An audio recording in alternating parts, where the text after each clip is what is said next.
Hello everyone. 3 जनवरी को the journal nature में एक स्टडी पब्लिश करी जाती है, एक रिसर्च पब्लिश करी जाती है। इस रिसर्च में ग्रेफिन को हाईएस्ट मोबिलिटी, हाईएस्ट गतिशीलता का एक सेमीकंडक्टर, एक अर्धचालक बनाया जाता है। तो सबसे पहले तो हमें ये पता होना चाहिए कि जो चालक, अर्धचालक और कुचालक होते हैं वो बैंड गैप के आधार पर डिसाइड करे जाते हैं। जिनके अंदर बैंड गैप है ही नहीं, जिसका तो वो चालक है कि ये है संयोजन बैंड, ये है चालन बैंड। इनके बीच में जो बैंड गैप है वो है 0, तो ये है चालक। जो यदि संयोजन बैंड और चालन बैंड, यदि संयोजन बैंड और चालन बैंड के बीच में बैंड गैप थोड़ा सा है तो वो है अर्धचालक। यदि संयोजन बैंड और चालन बैंड के बीच में जो गैप है वो बहुत ज्यादा है, मैक्सिमम है, तो वो है कुचालक, इंसुलेटर, कंडक्टर, सेमीकंडक्टर और इंसुलेटर। अब ये रिसर्च है, ये ग्रेफिन पे करी गई है, तो ये है ग्रेफिन। अभी ये जो ग्रेफिन है ये सेमीकंडक्टर नहीं है, तो साइंटिस्ट ने क्या किया, ग्रेफिन को हाईएस्ट गतिशीलता का अर्धचालक बनाने के लिए कि इलेक्ट्रॉन है वो हाईएस्ट गतिशीलता से जोड़े।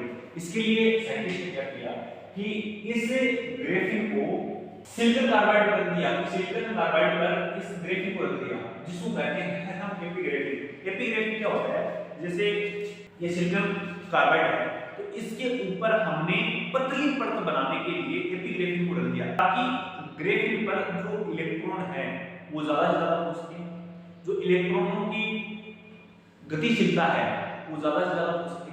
सिलिकॉन कार्बाइड पर ग्रेफिन को रखने की जो स्टडी है वो 2017 में भी हो चुकी है। जब हमने सिलिकॉन कार्बाइड पर ग्रेफिन को रखा तो इस प्रोसेस को कहते हैं एपिटेक्सियल। तो इसको कहा जाएगा कि एपिटेक्सियल ग्रेफिन। साइंटिस्ट ने ये जो एपिटेक्सियल ग्रेफिन प्राप्त करी, एपिग्रेफिन प्राप्त करी, इसके जो एटम थे वो डिसऑर्डर में थे। जब हमने सिलिकॉन कार्बाइड पर ग्रेफिन को रखा तो वो एपिटेक्सियल ग्रेफिन बन गया। ये जो एपिग्रेफिन के एटम्स हैं वो ऑर्डर में नहीं है, डिसऑर्डर में है, एक क्रम में नहीं है। तो इनको वेल ऑर्डर्ड करने के लिए, क्रम देने के लिए हमने क्या किया, एक मेथड अपनाया कि पहले उसको हीट दी, गर्म किया, उसके बाद में ठंडा किया, जिसको कहते हैं क्यूसी इक्विलिब्रियम एनालाइन मेथड।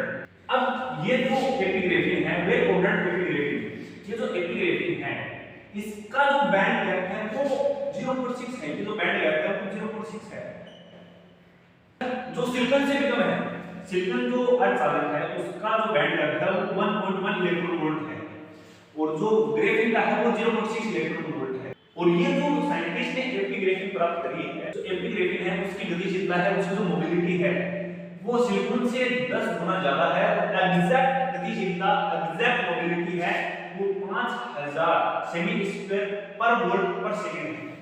तो ये पूरी रिसर्च यही कह रही है कि जो एपिग्रेफिन है, जो ग्रेफिन है, उसको यदि हम सिलिकॉन कार्बाइड पर रखा तो उसमें इलेक्ट्रॉनों की जो गतिशीलता है वो सिलिकॉन के मुकाबले 10 गुना ज्यादा हो जाएगी। और अर्धचालक आपको पता ही होगा कि इलेक्ट्रिक डिवाइसेस में अर्धचालक सेमीकंडक्टर काम में लिया जाता है। अब जो सेमीकंडक्टर है वो 10 गुना तेजी से काम करेगा, यानी कि आपको जो फोन का प्रोसेसर है वो 10 टाइम्स ज्यादा तेजी से चलेगा। अब आप सोच रहे होंगे कि तो इसको कंडक्टर को काम में क्यों नहीं लेते, चालक को काम में क्यों नहीं लेते? क्योंकि जो अर्धचालक है वो एसी हो, यानी प्रत्यावर्ती धारा को डीसी में, दिष्ट धारा में बदलता है।